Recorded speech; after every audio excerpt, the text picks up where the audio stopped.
Welcome to Mental Wellness in Quarantine. And thank you all for your attention. Thank you for being here. So, a little bit about myself. I'm a naturopathic doctor. My focus is on holistic mental wellness. I treat anxiety, depression, and OCD through nutrition interventions, through lifestyle counseling, through exercise, physical medicine, and also through supplementation and detoxification. I work out of the Enliven Mental Health Clinic, and I'm also the founder for Nurses for Natural Health, where we aim to educate nurses about natural medicine.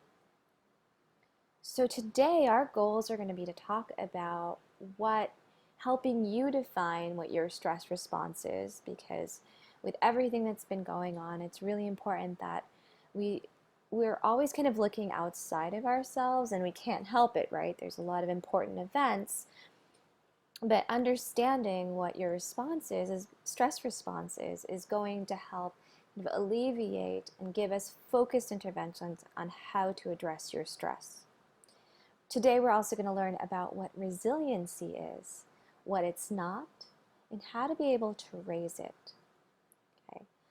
We're going to learn practical ways to help you move away from the stress to more intentional living, and we're going to learn about recovery.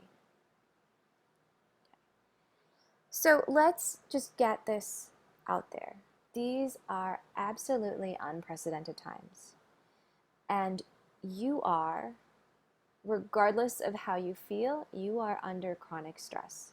I mean, just looking at the headlines and seeing what's going on in the news, we can't help but feel all this uncertainty. Okay, I'm coming out of Arizona, so I put that the Arizona cases are rising. I have family and friends in New York City, so it's been a very difficult time. Okay. And it's really important, like, how is this making you feel? There's absolutely no wrong way to feel. There's no wrong way to respond.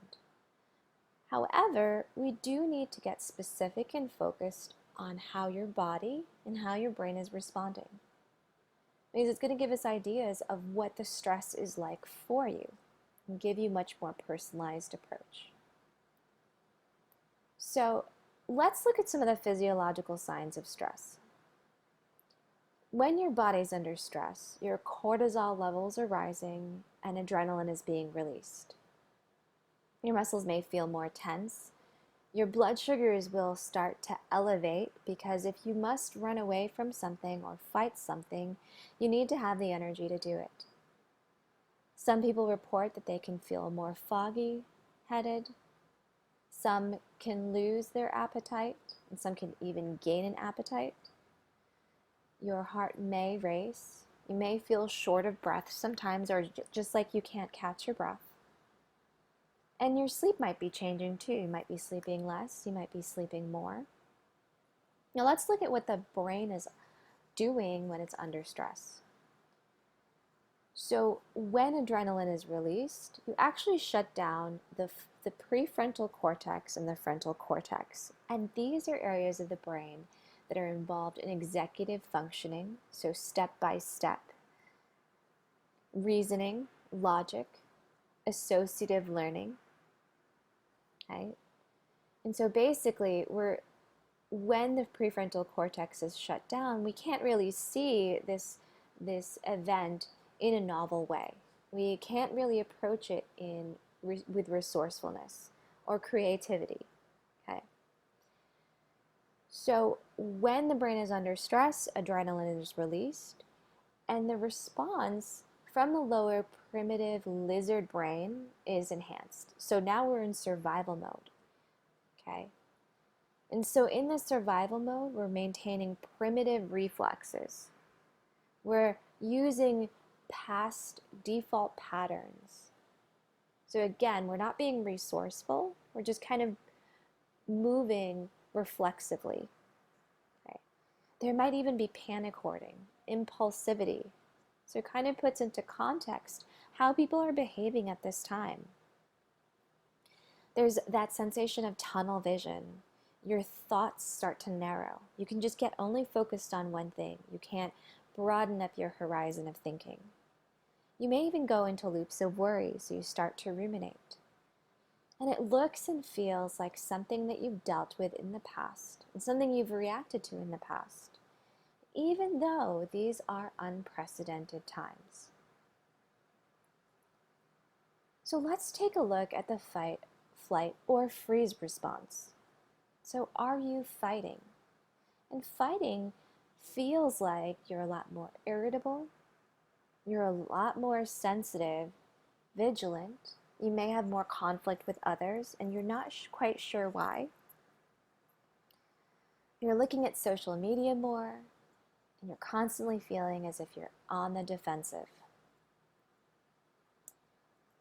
You may also feel like you're more sensitive to those around you, maybe even more sensitive to external stimuli like light, sound. Your thoughts speed up, and you feel as, I have to do something now. It feels kind of urgent and hurried, and you're kind of in haste.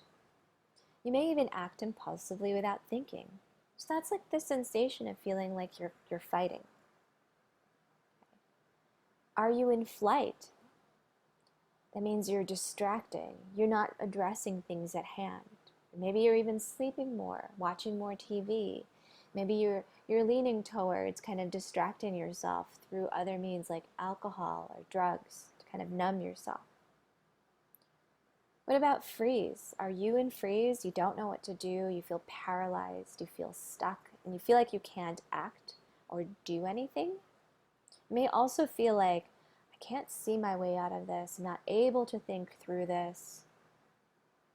And so those are kind of the feelings of being in freeze. And so all of this is okay, right? We could be in fight mode, we could be in flight mode, we could be in freeze mode, and it's kind of this dynamic. We could be all those things, right?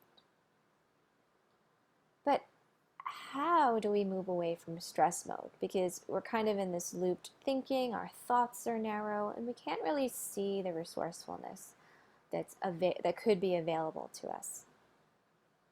Plus, it also doesn't feel good being under stress. So how do we move away from stress mode? And I often tell my patients, now this is the time when we have to focus on recovery. Because we are under chronic stress. However, if we can get our body and our brain into recovery mode, then we can think, we can be resourceful, we can use our logic, we'll be able to access our reasoning. And recovery helps us step into a new way of responding, not reacting from default patterns. And so how do we recover at home? At this time, it may be hard to do the normal things that we're used to kind of get the stress out of our bodies. And so these are some things that I've encouraged my patients to do to help them recover from stress. You can do an Epsom salt bath, and essentially you're taking a warm bath for 20 minutes. You're putting 2 cups of Epsom salt. And then you're just sitting there. You can put some essential oils in there. You can put in some music, something that's going to be very soothing for you. You can do games that help you to laugh and play. So anytime that you're laughing and playing, generally you're not under stress. And also laughter helps stimulate a major nerve for recovery called the vagus nerve. Think about guided meditation. That's something that you can do at home. Do it for at least 15 to 20 minutes, and there are a lot of brilliant apps out there like Insight Timer, the Calm app. You can even access meditations now on Spotify podcasts. And recovery also needs to include restorative night sleep for at least 7 to 8 hours. If you're not getting that good 7 to 8 hours of sleep, your body has a greater tendency to be in fight or flight mode. You can also do grounding. If it's available to you, walking in nature for at least 15 minutes. Here in Arizona, we do have a luxury of being able to go outside. There's a lot more space here. I know that my family and friends in New York, they really struggle to have that ability to access nature. And even going out for a short walk, so at least 10 to 15 minutes, getting out there, getting some vitamin D, getting some sunlight. And also yin yoga. That's something that I really encourage my patients to participate in, because if you have a new movement, then you have a new thought pattern. Okay. If you have a new thought pattern, you move differently. I've given you a website. It's a yoga studio that I frequent. It's called Yoga Nirvana, where they have pre-recorded online classes. So that's available. And there are other websites too. This is the one that I prefer. So, all this time we've been under chronic stress. How do I know that I'm actually in recovery from stress? Well, when you're in recovery, it actually feels like a huge sigh of relief. Suddenly everything in your body kind of drops. Your shoulders drop, your muscles become less tense, and when you go into recovery, you might even feel a sense of fatigue and tired. Especially oftentimes when we're under stress, we don't even realize how tired we are. It's kind of this amped up feeling, okay? Your belly will start to soften. And the reason being is when we're under stress, we're trying to protect our major core organs. And so our core gets heavy and hard, okay? Because we're trying to protect all those vital organs. Recovery feels like, oh, that starts to soften. And if you haven't had an appetite, your appetite will start to return. You'll start to feel hungry. And what are the effects of recovery? We mentioned before about all these hormones and the blood sugar increasing. When we recover, our bodies go into a lower metabolic state and we start to go into rest. Cortisol levels will drop. And this is, so there's lowered cortisol, then there's also going to be less adrenaline. And you're going to feel less of that brain fog. You're actually going to be able to think clearly and intentionally much better than before you were in stress. Your breath is going to start to deepen. Your brain is going to shift into creativity and more play mode. Your sleep may improve and your digestion may improve. So all these benefits to your health when you enter into recovery.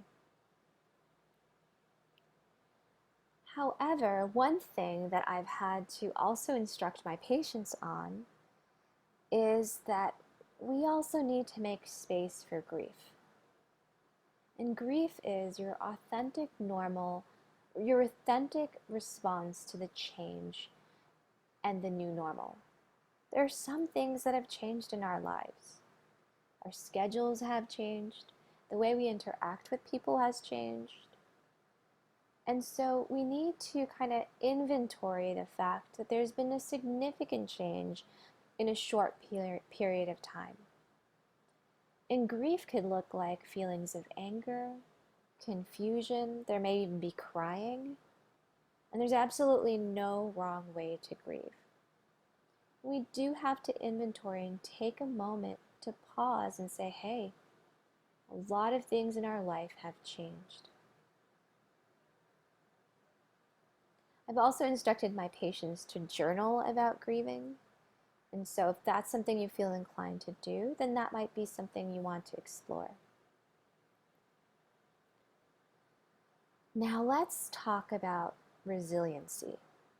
So resiliency is the process of adapting well under the face of adversity, trauma, tragedy, threats, or significant source of stress. Okay.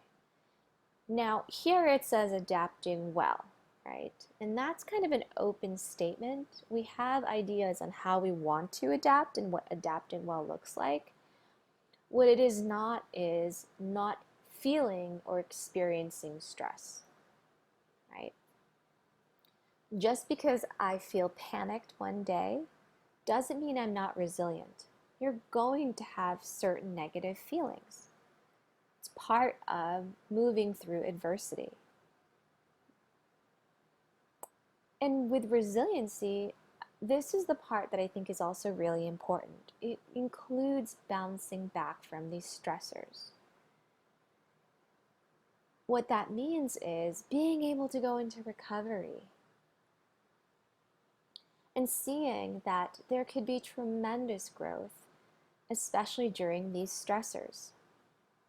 The great thing about resiliency is we may not consider ourselves as someone being quote unquote emotionally, mentally, or physically resilient. However, these are skills that we can grow over time. It's not fixed. So what is the formula for creating resiliency? So resiliency is built on four things. Okay? It's connection, wellness, healthy thinking, and meaning. So let's just go through each one and see how we can incorporate more practical things to help us raise our resiliency. So with connection, let's get really curious here. What helps you feel connected with everyone else? And one of the major determinants of resiliency is social support. And you will actually feel or perceive less stress when there's an emotional support network or when there's social support networks.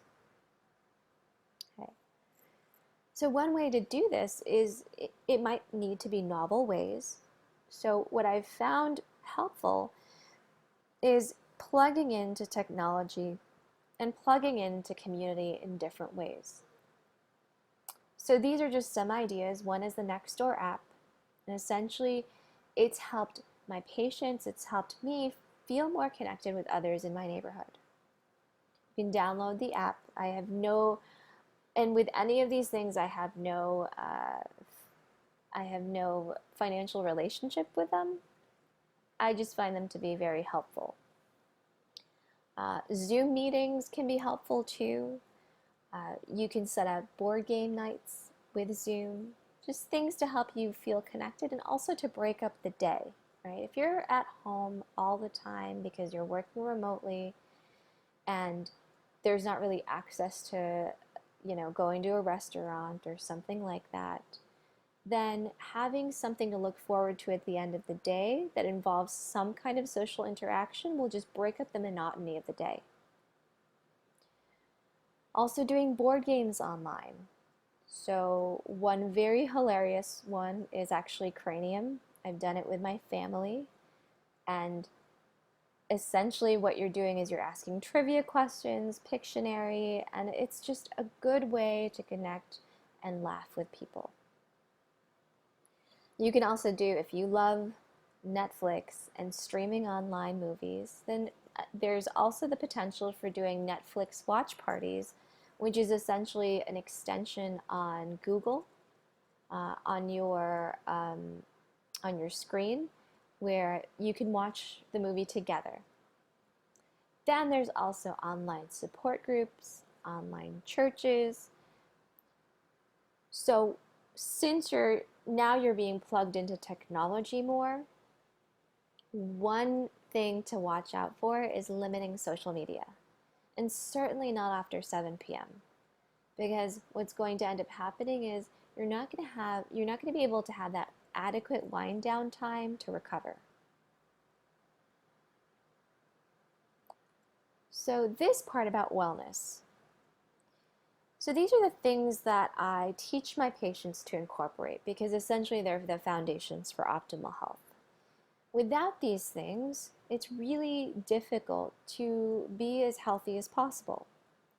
And so think of this as kind of like a checklist and something that you want to make sure you're hitting up every single day. Okay? So you want to maintain a daily routine. So something like meditation, 15 to 20 minutes a day, or if not meditation, then quality self-time, quality downtime. It's a little harder, especially if you have kids running around or you're usually doing something for yourself outside, but now you're kind of having to do things in quarantine. So it's a little bit more challenging, and you have to think of creative ways to have that quality self-time. 30 minutes of joyful movement daily. And this is really important because, just like other animals, we need to be moving about, we need to be exploring, we need to be in our environment engaged. And if you're stuck in, like, for example, a small studio apartment in New York, then you have to incorporate some way to get the excess energy out of our bodies.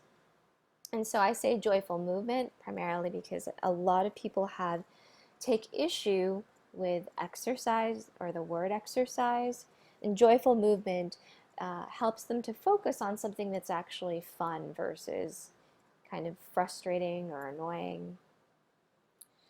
And that could even be something like doing bar classes on Netflix or Amazon, or just dancing around, or doing jump ropes, whatever it is that when you think of joyful movement, that's the thing that comes up in your mind. You must sleep, because if I mentioned how important recovery is, you have 8 hours of recovery time when you're sleeping. Okay, blood sugars get better, heart rate gets better, blood pressure gets better, your brain thinks better, you get to replenish your neurotransmitters. That's what sleep's for. Okay, and also your immune system works better when you're sleeping. Eating protein every 2 to 3 hours a day. This is really important because one of the major triggers for a lot of my patients is food scarcity. And it's really a big deal, right? In fact, food scarcity has been tied to mental illness. So the one way that we can kind of combat food scarcity, and it is about listening to the internal triggers of hunger and dehydration, making sure at least that we're getting some form of protein every 2 to 3 hours daily, because that's going to help regulate the stress response. And also making sure that we're drinking enough water, because if we're not drinking enough water and our blood sugars are dysregulated, then you're going to be triggering an internal stress mechanism, and you don't want to do that. Okay. 3 meals a day at least, if possible. Right. Again, speaking about making sure that our blood sugars are well regulated so that we're not triggering adrenaline. And then deep breathing. What's great about deep breathing is it tells the brain everything's okay. Everything's okay. And the more internal prompts that we can give to the brain and the body that everything is okay, then the more physically resilient we can be. Healthy thinking. So this is really also very important, okay? And this is temporary. This whole quarantine life, it is temporary. There are going to be changes that are coming. We don't know what those changes are, but being locked in your home and stay-at-home orders, like, this is the extent and the degree of which we're doing it is temporary. This will shift and change, and just like we've been doing, we will adapt. Another perspective that I want to share is that there's a learning curve. And initially, when we're learning a new habit, when we're changing our routine, when we're changing anything in our day-to-day, there's generally a learning curve, meaning that there's going to be some growth, generally, some uncomfortable growth that has to occur for at least the first 21 to 60 days. In the first 21 days, we're kind of shuffling about in our routine. We get frustrated with ourselves. And then by day 60, we incorporate the new routine, the new skill, and then it becomes much more second nature. I say this because a lot of the times we don't give ourselves, our family members, our children, compassion because we want things to shift quickly. We want to have a new baseline, a new normal quickly. However, our brain and our body isn't wired for that quickness. Okay, it's going to take at least 21 to 60 days for us to develop a new and masterful way of approaching something. Okay, that goes for working remotely and homeschooling and any other major changes in our life. So, one way to also kind of reinforce healthy thinking habits is, what goals can you take advantage of meeting with the time that we have now? Perhaps we can engage in more self-discovery. Maybe we've always wanted to gain a meditation practice. Maybe for me, I've always wanted to learn about sourdough bread, and now I have plenty of time to stare at the yeast growing. I've also wanted to learn French or master French, right? And so now I have plenty of time, since I'm not driving anymore to work. I've got 40 new minutes during the day to practice my French. And so that's a goal that I've set in place now. And here's also where we want to take into inventory. Oftentimes we have this lack mentality, like I'm not there yet, or there's not enough of this, or I'm not enough. But let's also bring our attention to the growth that's occurred in the last few weeks. Maybe initially this quarantine period brought you into a state of fight or flight. Right? I know personally for my business, I was seeing patients in clinic. I was seeing my immunocompromised children, and all of a sudden that came to a screeching halt. And it took me about 2 weeks to get out of the frozen mode, because my stress, I presented with having like the freeze response, like the, oh crap, what am I supposed to do now? Right? And so I recognized that I was in freeze response, and I went into more of my recovery mode, essentially leaning into my self-care. And I was able to, within the next month, transition my business to a more online practice. And so for me, I'm inventorying the growth that I had in transitioning to being more online. So that's an area of growth that I'm patting myself on the back for. And hopefully you can kind of see your progression over the last few weeks and see where you've had growth. Maybe it's with being more patient with your children. Maybe it's getting better with having a schedule. Maybe it's better with working remotely and gaining more concentration and focus and maintaining productivity. Like, let's not just only focus on the, oh crap, I'm not there where I want to be yet. Okay, because the growth that you have will get you there. Also, let's focus on the things that we have control over, right? We have absolutely no control over what's on the news. We have no control over a lot of aspects of this, but we do have a lot of control over how much we watch the news. We have control over how we respond to certain things. So what is it that you do have control over? And lastly, meaning. And this is where we can do a little bit of values work. How do you want to respond at this time? If your brain draws a blank, and oftentimes when I ask my patients, how do you want to respond at this time? They're like, I have no idea. And that's okay. Because I don't think that anyone's ever really asked, how do you want to show up? Right? So some of the questions that can help you dig deeper are, in a time of crisis, what are the adjectives you would like to use to describe yourself? Some of my patients have said, I want to be a contribution to my community. I want to be present for my family. And so what are those adjectives that when you when you think about showing up that way, it actually inspires you? Or what's the narrative story you want to tell your children and family about how you responded?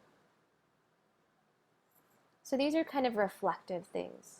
What's the meaning that you're finding about being in quarantine? So focus on what you can control, and this can help with a lot of the uncertainty that we're feeling.